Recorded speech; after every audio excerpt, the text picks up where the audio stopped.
Hello बच्चों। आज मैं आप लोगों को क्लास 8th में जो आपके पास एक्सपोनेंट एंड पावर का चैप्टर है ना, उसमें एक बहुत ही इंपॉर्टेंट कंसेप्ट होता है लॉज ऑफ एक्सपोनेंट। तो जब तक हमारे को ये लॉज ऑफ एक्सपोनेंट नहीं आएगा तो हम एक्सपोनेंट एंड पावर वाले क्वेश्चंस को सॉल्व नहीं कर सकते। तो आज की क्लास में मैं आप लोगों को वही लॉज ऑफ एक्सपोनेंट यहाँ पर बताने वाली हूँ। टोटल 5 to 6 है, बट बहुत ही इंपॉर्टेंट है, तो ध्यान से समझिएगा। तो आज की क्लास हमारे लिए बहुत इंपॉर्टेंट क्लास है। ठीक है, देखिए यहाँ पर आपसे कह रहा है ए की पावर एम, ठीक है, इंटू ए की पावर एन किसके बराबर होता है, ए की पावर एम प्लस एन के। विद एग्जाम्पल मैं आपको ये सारे लॉज समझाऊंगी ताकि आपको क्लियर हो जाए। फॉर एग्जाम्पल, इसका एग्जाम्पल यहीं पर ही मैं लिख रही हूँ। 4 की पावर 3 मल्टीप्लाई 4 की पावर 2 आपको दे रखा है। फॉलो हो रहा है, दो बार ए है तो ये बेस जो है वो सेम है, पावर अलग हो सकती हैं। तो आपको क्या करना है, बेस को एक बार लिखना है और पावर को ऐड कर देना है, तो वो 4 की पावर 5 बन जाएगा। तो जब भी बीच में मल्टीप्लाई हो और बेस सेम हो तो पावर क्या हो जाती है, ऐड हो जाती है। ठीक है, सिमिलरली सेकेंड लॉ भी यही कहती है, बस वो ये कहती है कि जब भी बीच में डिवाइड हो, सेम एग्जांपल हम यहाँ पर ले रहे हैं, जब भी बीच में डिवाइड हो, मल्टीप्लाई की जगह, इस मल्टीप्लाई की जगह डिवाइड हो यहाँ पर, तो बेस एक बार लिख के पावर क्या हो जाती है, माइनस हो जाती है, तो वो 4 की पावर 1 हो जाएगा। याद रखना बेस सेम होने चाहिए, जैसे यहाँ दोनों में 4 है। पावर सेम हो या ना हो उससे कोई मतलब नहीं है। ठीक है, थर्ड लॉ ऑफ एक्सपोनेंट हमारे को कहता है ए की पावर एम की पावर एन, मतलब पार के ऊपर पार होती है तो वो क्या होती है, मल्टीप्लाई हो जाती है, एम इंटू एन हो जाएगा।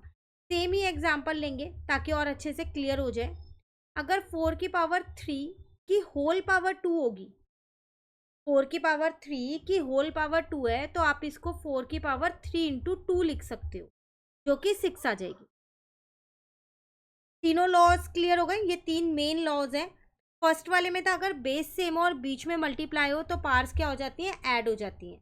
सेकंड वाले में था अगर बीच में डिवाइड हो और बेस सेम हो तो पार्स क्या हो जाती है, माइनस हो जाती हैं। बेस एक ही बार लिखते हैं। थर्ड लॉ होती है मेरे पास, अगर पावर के ऊपर पावर होती है तो वो क्या होती है, मल्टीप्लाई हो जाती है। ठीक है, अब फोर्थ वाला कह रहा है यहाँ पर, अगर ए इंटू बी की पावर एन है, दो नंबर्स पे सेम पावर है, तो इसका मतलब वो दोनों पे पावर है। फॉर एग्जाम्पल, अगर 2 इंटू 3 की होल पावर 2 है, तो जो ये 2 है ना, ये 2 की भी पावर है और ये 3 की भी पावर है, ये ध्यान रखना, दोनों की है।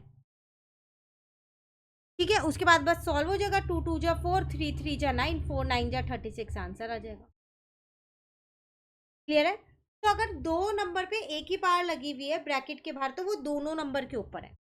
क्लियर, सेम ऐसे डिवाइड में, अगर डिवाइड में यहाँ पर एक ही पावर लगी हुई है तो वो दोनों पे है, न्यूमरेटर पे भी डिनोमिनेटर में भी। फॉर एग्जाम्पल 2/3 की होल पावर 2 है, तो यहाँ 2 की पावर भी 2 है और 3 की पावर भी 2 है, दोनों पे ये पावर है, ए पे भी और बी पे भी, मतलब न्यूमरेटर पे भी और डिनोमिनेटर पे भी। क्लियर है, फिर आपसे कह रहा है यहाँ पर लास्ट, अगर किसी की भी पावर 1 है, जैसे अगर 2 की पावर 1 है तो वो 2 ही रहेगा, 4 की पावर 1 है तो वो 4 ही रहेगा, 7 की पावर 1 है तो वो 7 ही रहेगा, किसी की भी पावर 1 है तो वो वही नंबर रहता है। लेकिन अगर किसी की भी पावर 0 है तो वो 1 बन जाता है, वो पूरा, ये पूरा मिला के ही 1 बन गया। 4 की पावर 0 मतलब 1, 7 की पावर 0 मतलब 1, 100 की पावर 0 मतलब 1, किसी की भी पावर 0 होगी ना तो आंसर 1 आएगा, 1 मतलब 1 ही आएगा, चाहे कितना ही बड़ा नंबर हो। ठीक है, तो ये कुछ लॉज ऑफ एक्सपोनेंट है जो आपको आने चाहिए चैप्टर करने से पहले, ये आपको पता होने चाहिए। अगर आपको ये लॉज ऑफ एक्सपोनेंट्स आते हैं तो समझ लो एक्सपोनेंट एंड पावर का चैप्टर आपके लिए बहुत ही आसान हो गया है। ठीक है, फिर भी कहीं दिक्कत लगे इन लॉज ऑफ एक्सपोनेंट में तो आप कमेंट करके पूछ सकते हैं। Thank you.